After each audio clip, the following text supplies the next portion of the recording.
So there are 4 rules that we give to people to decide if what they're experiencing is irritation or pain. Because remember, the pain is the emotional response to irritation that is amplified by uncertainty. So we want to create as much certainty as possible. Welcome to the Spartan Up podcast with Joe De Sena, founder and CEO of Spartan Race. We are talking about overcoming obstacles. The same way we teach people to get over obstacles on the course, we will teach you here on the Spartan Up podcast to get over obstacles in your mind. We know pain is inevitable, but when is it a warning sign? And when is it something we just need to push through? Dr. Sean Pastuch, founder of Active Life RX, shares his rules for pain. This episode of Spartan Up is brought to you by Headspace. You deserve to feel happier, and Headspace is meditation made simple. Go to headspace.com/Spartan for a free 1-month trial with access to Headspace's full library of meditations for every situation. We are here for Spartan Up podcast. Joe De Sena, founder and CEO. I am with Dr. Sean Pastuch, and we're going to talk about pain. We're going to talk about pain and suffering. No pain, no gain. But listen, pain could also stop you in your tracks. And then, the race, whatever that race may be, is over, or I guess you got a bunch of pain for the rest of your life. And I know lots of folks, including in-laws and so forth, that are walking around in pain. Or you could push through. And I guess let's get into avoiding pain rather than dealing with the issue after it happens. What do you suggest people do to avoid the pain? I suggest that they don't.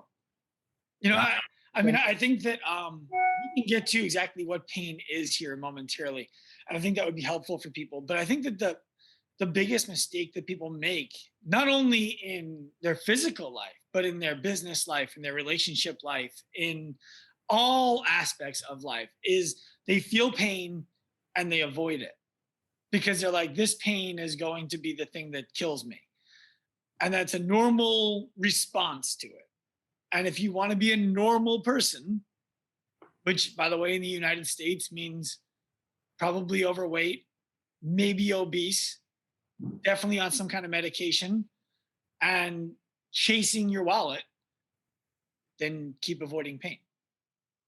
Yeah, I have one of my best friends, if not my best friend, that he believes in no pain, no pain. But he's not obese, he's not unhealthy, he's very moderate. And we battle over this all the time because, but then I'm an open-minded guy. And so, I definitely lean your way. I mean, I put people through 500 million burpees and cold water and barbed wire. And because you don't grow unless you're suffering a bit, you're doing hard shit, right? Well, I think now is the perfect time to start defining what pain is. And I think that this will be really valuable for anyone who's listening to this to actually start making some logical decisions around a pretty emotional topic. And there are 4 phrases I think people need to understand. The first, or 4 terms. The first term is insult. Insult is effectively the idea that right now, wherever you are being bombarded by a bunch of stimulus that you're not noticing and it's not affecting you. That's insult. Irritation is the moment that insult becomes conscious, where you're like, oh, I'm going to move my chair a little bit, just a little bit uncomfortable. Well, if you were to be like, hey, Sean, I noticed you scooched to your left ass cheek. Are you okay? I'd be like, yeah, that's a strange question to ask. That's irritation. Pain is when that irritation becomes a thing that you don't like, a negative emotional response to the irritation that you just had. Emotional being the key word. And then there's injury, which is the decision that I can no longer do whatever the activity is. So people all the time are like, oh, I got an injured knee. Like, that's interesting because you walked here on it. So what is your knee injured in being able to do? Well, I can't squat. Okay, well then you have a squatting problem, not an injured knee. You follow the difference? Yeah. And we believe that irritation is necessary to drive adaptation. And so all that's left is the line between you making an emotional decision around what this irritation is feeling like. And I know that that's a big reason why I believe you and your death race and the most extreme things that you do, you take out the certainty of when this is over, because then it starts to get into their mind of like, well, uncertainty leads to emotional spikes, and people will quit because they don't know what's still in front of them, and that amplifies the pain. Yeah, I guess with us, we insult, we irritate, we inflict pain, right? We do it all at Spartan. And from very, especially the death race, you're right. But here's a question for you. I competed in a bunch of races over the years, and what I found the hard way was that when I had a little insult and it caused me to, respond to that insult in a certain way, and maybe I walked slightly off, it ultimately affected me negatively. And so I had to be really in tune with my body and make sure that, the silly example would be if there's a pebble in your shoe or you got a blister, right? And it's not that bad, but 60 miles later, it's affecting your hips. What you're speaking to are physical events that are more mentally challenging than even physically challenging. I've never run a 100-mile race. My guess from running 20 miles is that after a while, it's all the same. The decisions are here. They're not down below. I have a friend who was a Navy SEAL, trains the military, and he's like, man, feet don't make decisions. It's the idea that like you get to decide if you're going to keep moving forward. And that's where I think what you're talking about becomes, is this irritation or is this pain? And it comes down to certainty. It's one thing to have a blister and be like, I've had a blister before. It's another thing to have a nail fall off and say, I've had my nails fall off when I've run before. But what if you started getting knife-like pain in the middle of your foot? Is that something that you stop for? Well, your experience having knife-like pain in the middle of your foot is probably going to drive your decision-making. I've been thinking about this topic that you've been studying for decades. And I've come to the conclusion, but please fight me on this if I don't have it right. When is it okay to quit? Because certainly if we take the Spartan, Navy SEAL, Marine mentality, you don't quit under any circumstances. Your feet don't make decisions. But I've come to the conclusion that it's okay to quit in the instance where it doesn't line up with your values. So in other words, if you were going to be the greatest dancer to ever live, and you've been practicing with your wife, and you're going to, sorry, my phone is ringing. You're going to be the greatest dancer that ever lived. You've been practicing with your wife. You got this big dance party coming up. And you went out with the boys to go climb a giant mountain, and you're tweaking your ankle, but you have the mindset that we're talking about here, not to quit, but it's going to affect that dance part, that thing that the thing that you value more than climbing this mountain. Well, then you should probably turn around. What you're talking about there is when your attention is out of alignment with your intention. I love it.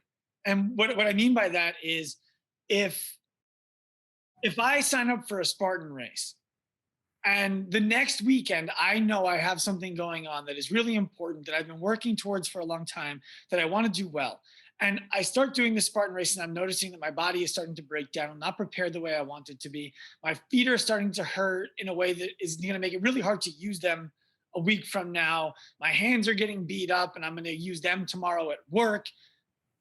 The responsible thing to do is to look at what are my long-term intentions and does this align with my purpose?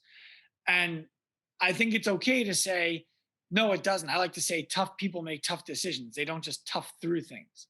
Doc, let me interrupt, because I've had, literally millions of people through the program around the world, 45 countries. And I've had conversations, probably 10,000 of them, no joke.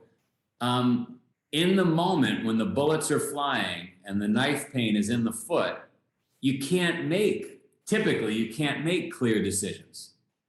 Well, I think if there's real bullets flying, yeah, then we're talking about a totally different situation. The dance I'm going to with my wife. Extreme example. Yeah, but I think it's important to acknowledge it. If I'm in a war zone or being shot at, it doesn't matter what my plans were next week. My values align with surviving long enough to get to it. Right. And we'll figure that out when we get there. But I actually believe that oftentimes people make the weak mental decision to tough through things. And they disguise it as mental toughness, when the reality is they succumbed to peer pressure. They succumbed to approval of others, to approval of themselves. I signed up for this thing and I didn't finish. I could never live with myself. So I toughed it out. Was that smart? Was that what you should have done? And one of my mentors who I've worked with in the past, Jesse Itzler, talks about the first time he tried to climb Mount Washington and that he wasn't prepared. He went up and he didn't make it to the top. And at a certain point, he's like, I'm a dad, I'm a father, I'm a husband. I got to survive. Turned around and went back down. And then a week later, he went and did it again. But that's the intention line that I love that you just put out there, right? And I love Ed Visters. I don't know if you follow Ed Visters, famous American mountain climber. He said, getting to the top is optional. Getting down is mandatory. Right. And I've climbed a lot of mountains. I've done all these things. And as I listen to you, I think you're right, which is the harder decision is to quit and deal with that embarrassment. But the bulk of the people, again, we're talking about millions of people, of Spartans, you know? Mm-hmm. Bulk of the people tap out at the first sign of pain. I put on a crazy kids camp. Marion, who's doing this podcast for us in the background, you should put a clip of the kids camp right in here in this podcast. 1, 2. We don't quit anything. We're going to hold hands. We're going to get through this together. I just want to quit this one thing. Of course you do. It's so hard. This summer during COVID, I was stuck on the farm and I invited 20 kids over to the house and I tortured them for 14 days. And kids are interesting based on what you're talking about because they're going to be the first to squeal. They probably got a little bit less of an ego in there, right? Like they're not going to hold back like an adult might. And I had a little 7-year-old and he was like, I'm in pain. And I said, well, are you pissing blood? No, you're fine. Drink some water, keep going, you're fine. And we got through it, but we got through it. We got those kids through it because they had no choice. The adults typically quit and then they call me or email me a week later and say, fuck, I should have finished. I could have done it. I think that the big thing about the kid example that you gave is that the intention was for them to come out of something that was objectively painful and be a better person on the other side and have that experience for the rest of their lives to look back at.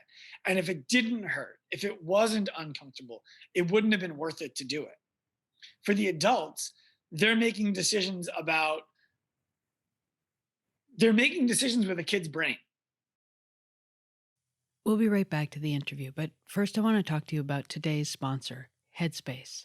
Meditation sounds great, right? So many of the guests we interview on the podcast have talked about the benefits. Mark Devine, Andrew Huberman, behavioral psychologist Rebecca Heiss, Ariana Huffington, but it's not easy.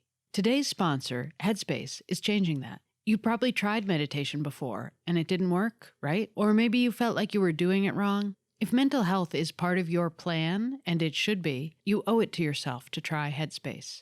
Imagine your own little pocket-sized guide that helped you sleep better, focus better, and perform at a higher level. It exists, and if you have 10 minutes, Headspace can change your life. Meditation can help with burnout, with stress, even mood. Headspace has data to back it up.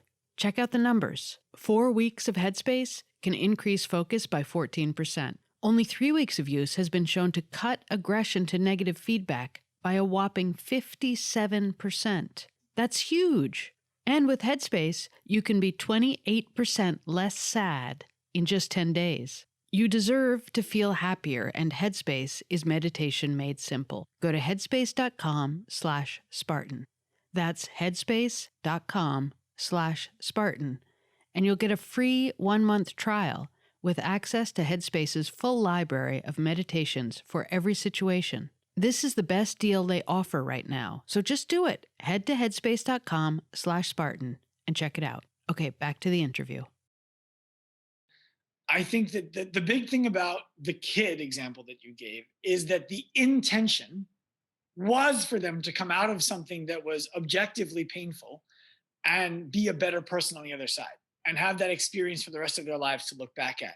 And if it didn't hurt, if it wasn't uncomfortable, it wouldn't have been worth it to do it. For the adults, they're making decisions with a kid's brain, but with the authority of an adult. They don't have someone standing there to tell them, you must get through this. It's not a choice. And so we give rules to people to make decisions about should you continue going or not. And some of it's subjective, some of it's fairly objective. But the big thing is, why did you sign up for the race? Let's start there. Why did you sign up for the Spartan race? Did you want to prove to yourself that you could do something difficult? You might want to deal with losing some toenails, spraining an ankle, having some blisters, skinning your hands, so that when it's over, you can say, I twisted my ankle, I got blisters, I skinned my hands, and I still did it. That might be a good reason to do it, like a cold shower in the morning. I don't take cold showers because I like cold showers. I take cold showers because I want to feel stress momentarily and have control over the way I respond to it. So there are 4 rules that we give to people to decide if what they're experiencing is irritation or pain. Because remember, the pain is the emotional response to irritation that is amplified by uncertainty. So we want to create as much certainty as possible. The first thing is the pain that you're experiencing, not the panic, is it a 5 out of 10 or less, or a 5 out of 10 or more? If it's a 5 out of 10 or less, our thought at Active Life, keep going. And when you have a life to live, 5 out of 10 or less, keep going. It's just irritation, and irritation is necessary to drive adaptation. If as you go, is it getting better or staying the same? Because for a lot of people, it's like, it hurts. Is it getting worse every time you take a step? No, it's exactly the same as the first step. Well, then keep going. You're probably not doing any significant damage. It's just uncomfortable. The third rule is 24 to 48 hours later, which now in the race, they can't know the answer to, but they had the first 2. Do you have an increase in pinpoint pain location? Like, my shoulder hurts here more, and that's where it hurt during the race. Yes? Okay, well then let's scale back what you're doing for the next week or 2. No, you're fine. It was uncomfortable while you did it. And the last rule is, if you stop doing what you're doing in the moment, like if you're running up and down a mountain and you just stop and stand there for a second, does the pain go away? If the answer is yes, then that's fine. You're not creating permanent damage. You're feeling momentary damage, which when you're done, yeah, there might be some inflammation to deal with, but you're not going to die from it. And when we put those 4 rules together, it gives people a construct to start making decisions around where their brain and their fear is often taken out of it. I love it. I love it. Marion, behind the scenes, for everybody listening or watching, is asking, but you got to ask them, how do they avoid the pain to begin with? Injury, I said. How do you avoid injury? Yeah, so I'll answer both because they're different questions. The way you avoid pain to begin with is you expect it. Because if pain is amplified by uncertainty, then surprise pain is going to be much more painful than expected pain. What do I mean by that? How many times have you run a 100-mile race now? Probably 10, 15, 20, more than I care to even know about. You know, with some semblance, what it's going to feel like at its worst. And you're prepared for some degree of worse than that. The person who's never run that race, who feels that pain, might not be ready to complete it. If their reason for signing up isn't strong enough, they're going to have more pain because of the emotional attachment to the uncertainty of, how does this end? Do I lose a leg? You're saying set expectations. Yeah, set strong expectations for disaster. Yeah. And expect the worst. I tell people all the time on my team, you should tell the customers before they show up to the race this weekend that it's going to suck, it's going to hurt, it's going to be cold water, your car might get stuck in the mud. And then when they get there, it's like, oh, this isn't so bad, because their expectations were set to an unrealistic level. Yeah, and I've heard you talk about this with entrepreneurism, Joe, where you said, look, you have to have the stomach for it. Right. And it's the same. It's the same thing. Anybody who reaches any level of excellence physically or mentally, in my opinion, has been punched in the face many times by their circumstances and learned how to take those punches better. And you're not going to learn how to take them without getting hit. Agreed. Now, how to avoid injury, I think that that's frankly a useless endeavor. I don't think there's any reason to try to avoid injury. I think that what we try to avoid, we'll find. I think we're better off trying to build resiliency and durability to break down and to seek, how do I become more durable? How do I become more resilient? And through doing that, the likelihood is that you will avoid injury. I agree. My kids wrestle, and wrestlers get injured. And I was just thinking this weekend, they should probably wear knee pads all the time and elbow pads all the time, because typically you only see wrestlers wear them when they hurt one of those joints. And I said, why don't they just wear them all the time? And then I thought to myself, gee, you don't want to make the athlete delicate, right? You want to make the athlete resilient. Mm-hmm. Because if you start protecting the athlete in bubble wrap, they're not going to be ready for the actual event. Well, and Joe, to speak from experience, I was not a wrestler who was as good as your kids are, but I did wrestle. And my first ever varsity match, I was a freshman in high school. The guy who weighed 112 pounds got hurt, and I weighed 103. And I was going to wrestle up and on varsity. But first, I had to wrestle 103 on JV. So I had two matches in the same day. And I got shellacked in the JV match because I went out, and instead of going out and saying, how do I win this match and get to the next one? I went out and said, how do I avoid getting hurt, getting tired, getting beat in this match, so I have energy for the match later today with a 112-pound senior when I'm a freshman? And I was afraid. And I got my ass kicked in the JV match at 103 pounds. And then later in the day, I was humiliated. I was annoyed. I went out at 112, and I told my coach, I'm just going to kill this kid. And with very little technique, I just cement mixered him and held him down until he was pinned. And a good wrestler would have rolled through, whatever. Like, we're not talking about wrestling technique, but the difference was, how do I not lose? Got my ass kicked. I'm going to kill this kid. Won. So I think that the mental approach is everything. Well, how do you build that? Intentional auditing of the experience you just had all the time, and then changing your behavior to match the experience that you want. So, the youth is waste on the young, and I always thought that was a stupid expression until I got into my later 30s. I'm like, man, if I only knew what I knew now, I don't make the same mistake twice very often anymore.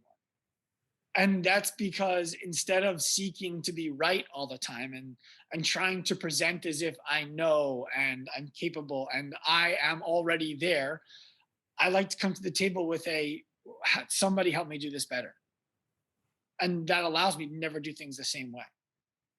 I like it. Therapies on pain. I mean, do you subscribe to, I used to sit in a cold ice tub when I was running 100 miles. Every 25 miles, I'd get 10 minutes in the ice tub. Do you subscribe to that, or really you're just focused on deal with it, suck it up, and understand what it is? Truth be told, in a race like that, like in that kind of peri-competition recovery, I don't have strong opinions. I think that at least 50% of what you experience there is going to be between the ears. And if you feel like I need an ice bath every 25 miles to run 100 miles at my best pace, then you should have an ice bath every 25 miles to run your 100-mile race at the best pace possible. That's fine. And if we cut the one out at 25 miles and just do 50 and 75 and 100. And then next time we cut out the 50, the next time we cut out the 75 and we see that your time improves, great. What I believe is important is that you need to be measuring your recovery all the time. Now, the reason that we train, one of the people on our staff, Larry, who's our lead educator, talks about the idea that we train for the opportunity to recover. We don't train to train. We train so that we can recover. And I think that as long as you have a regular, intentional recovery practice, you are better than 90% of the people out there. Then it's, if you want to be in the top 5 or 1%, you're hiring a coach who understands your specific needs and they're helping you recover. Nutritionally, sleep, movement, all those things are medicine, and having someone guide you through it is key. My kids definitely need somebody like that because they have me and I'm the worst. I just drive them into the ground. I love my buddies at the Cornell wrestling coach. He said, he had one of the best wrestlers in the world, Kyle Dake, said, "Hey coach, my knee hurts during a match." It was an important match. He goes, "Well, you better win because it'll hurt a lot more if you lose." He's probably right. And in that moment, the intention is to win the match. What is coach going to do in that moment? Right. Just stop paying attention to the thing that's not your intention. How do people learn about you? Like, how do they find you? I mean, I'm active on Instagram at Dr. Sean Pastuch, and I'm working on becoming better on LinkedIn. I've been on 35, 40 podcasts, so they can find me there. But hopefully it's just having more conversations with people like you and putting myself in front of them. And the kind of people that are coming to you is somebody that wants to go outside, and maybe they're a little fearful, or like who's coming to you? To me, it's mostly people who want to turn a passion that they have for fitness into a career where they're tired of being put at the kids' table. You know, the idea that like, well, doctors will have important conversations. Coaches will refer to doctors when something important happens. For me, it's important to bridge the gap between doctors and coaches and to humanize the professional education for a doctor and to professionalize the professional education for a coach so that they can be talking about the same things collaboratively and we can more clearly define the scope. To our company, we have doctors, coaches, and people who want to get out of pain to be able to run Spartan races or stay out of pain to be able to run Spartan races. They're coming to work with our coaches one-on-one. I love it. And you got a book? Did I hear that right before or no? I wrote a book. I haven't released it. It's called I Can Do Anything. And it's based on the idea that my daughter, when she was really young, liked to say, like, I can't do it, I can't do it, I can't do it. And that's like, you can say fuck shit, whatever you want, except can't in our house. So I taught her how to overcome I can't with I can do anything. I just ask her, what can you do? She says, I can do anything. I haven't released the book yet. And the reason for that is probably just because I'm too lazy to figure out how to release a book and get people buying it. Yeah. You know, yesterday, my second son, he's been trying to nail a backflip on the wrestling mat. And he just keeps coming short. And I said, come on, try it before we leave. And he said, I can't. And I said, you mean you can't yet? Right. So I don't know if that's language you would use or not. But well, I would say, you mean you haven't figured out how yet? Right. That would be the difference for me, just so that like, I want them to understand what that word really means. Like that word means I can't fly. Yeah, you can't fly. And it doesn't matter how much you practice, you're not going to be able to fly. But my kids are younger than yours and they're 5, 3 and almost 2. And what we do is basically, if they say I can't do something or I need help, I don't want them to be so independent that they push help away. But what we'll do is I'll say, okay, I need you to practice for 1 minute and try yourself. And if after 1 minute you haven't done it, then I'll come and help you. Because they're 5, 3 and almost 2. They don't want to wait a minute. So they figure it out in that 1 minute. And that's how we try to do it. I love it. What 3 things, let's end it with 3 things you would recommend people do on a daily basis of practice to, I can't say live pain-free, but to enjoy pain that is inevitable in life. 3 things. One thing is prioritize sleep over everything. And what I mean by that is if you're planning on doing a 2-hour workout that starts at 6 a.m. and you're normally in bed at 10 a.m. sleeping, but tonight you didn't get in bed till 11, your workout starts at 7. If you don't have 2 hours, do 1. And the justification for it is you didn't earn the right to work out for 2 hours because you didn't sleep enough. That's on you. You don't just tough it out and work out through that. So number 1 is prioritize sleep. Number 2 would be to eat a healthy diet. Like actually seek out anti-inflammatory whole foods. People don't realize how much their pain is associated with stress, diet, and sleep. So minimizing stress, improving their diet, and getting sleep are key. So the third thing goes to stress. And the way that we help people minimize stress is by adopting the mindset that it is never about you and it is always your fault. And what I mean by that is your boss got on you today at work. Your boss didn't get on you because your boss wanted to get on you. It's not about you. It's your fault that your boss got on you. What could you have done differently that would have created an environment where your boss didn't get on you? Maybe you need to be at a different job, in a different place. Maybe your boss is a prick. Maybe it's that you didn't get the work done on time. Maybe you didn't ask the questions of your boss when they gave you the assignment, and so you didn't do it properly. Now they're on you and you're angry that they didn't give you the details. What could you have done? If you own that responsibility all the time, stress is going to be lower because you're constantly going to be willing and interested in hearing how you can do a better job. And when stress is low, when sleep is good, when nutrition is good, people are less hurt. I like that. Theo Epstein, the baseball coach manager, he said to me, to run a high performing organization, you got to give all the credit away and take all the blame. So I love it. Yeah. And people, I tell people those 3 things all the time. They're like, what about like the way that they train? I mean, your company trains people. Like it's useless if those other 3 things aren't happening. I like it. Well, you're awesome. Thanks for coming on. This episode of Spartan Up is brought to you by Headspace. You deserve to feel happier, and Headspace is meditation made simple. Go to headspace.com/Spartan for a free 1-month trial with access to Headspace's full library of meditations for every situation.